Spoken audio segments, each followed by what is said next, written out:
कुरुक्षेत्र में अपनी मांगों को लेकर गेस्ट टीचरों का आंदोलन एक बार फिर तेज हो गया। राजकीय अनुबंधित अध्यापक संघ हरियाणा के बैनर तले सैकड़ों गेस्ट टीचरों ने पहले लघु सचिवालय पर प्रदर्शन किया और फिर मुख्यमंत्री आवास का घेराव कर सरकार के खिलाफ जमकर नारेबाजी की।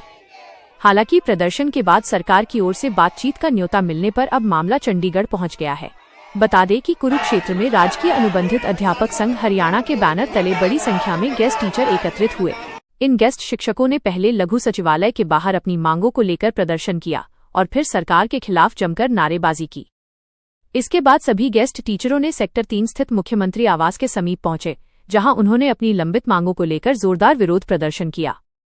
यूनियन के प्रधान दिनेश यादव ने कहा कि गेस्ट टीचर लंबे समय से अपनी मांगों को लेकर सरकार का ध्यान आकर्षित कर रहे हैं, लेकिन अब तक कोई ठोस समाधान नहीं निकला है।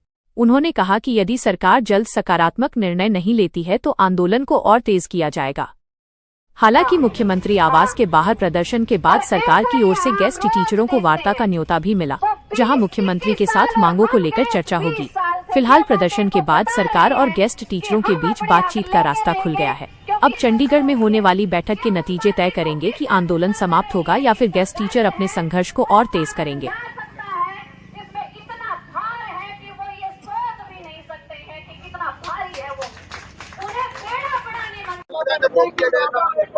सर, आपको बता दें, हमारे को ना बैरिकेड रोक सकते ना और कुछ रोक सकते हैं। हम अध्यापक हैं, अध्यापक की गरिमा को अच्छी तरह से जानते हैं, क्योंकि अध्यापक के सामने कौन से बैरिकेड आ सकते हैं। हमने हमारी बहन की शहादत दी है, 200 साथियों के शरीरों में आज भी गोलियां पड़ी हुई हैं, इसलिए। लेकिन जब सरकार बातचीत करना चाह रही है तो हम बातचीत से पीछे नहीं हट सकते।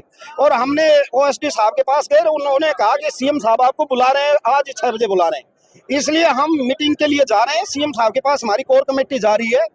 और जो 20 सालों से जो शोषण हुआ है एक अध्यापक कैसे बच्चों के साथ न्याय कर सकता है, आप कल्पना करिए। एक अध्यापक जाता है, वो 1.25 लाख रुपए महीने के ले रहा है, दूसरे अध्यापक 40,000 रुपए ले रहा है। ना कोई सेवा सुरक्षा है, ना कोई जो है सामाजिक सुरक्षा है। और अगर बच्चा हमारे से न्याय की गुहार करे या बच्चे को हम न्याय का पाठ पढ़ाएं तो किस आधार पे पढ़ा सकते हैं? हम तो हमारे साथ ही न्याय नहीं कर पा रहे। और भारतीय जनता पार्टी के तो घोषणा पत्र में थे 2014 की में कि भाई हमारी सरकार आते ही ना केवल पक्का करेंगे, अभी तो 2005 से एरियर देंगे। पहली कलम हमारे लड्डू भी खा गए, हमारी मालाएं भी खा गए और मुस्कुराते रहे।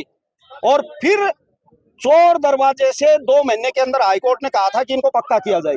पक्का करने की तो बात दूर, चोर दरवाजे से जब 2 महीने के अंदर 2-4 दिन बचे तो डबल बेंच पे चली जाती है हाईकोर्ट में हमारे खिलाफ। तो फिर आप देख सकते हो आगे का निर्णय सीएम साहब की वार्ता पर डिपेंड करता है। हम जा रहे हैं, कोर कमेटी के सदस्य जा रहे हैं, हमारा एक वैचारिक संगठन है और कोर कमेटी वहीं सीएम साहब की वार्ता के ऊपर जो निष्कर्ष निकलेगा उसी के आधार पर आगामी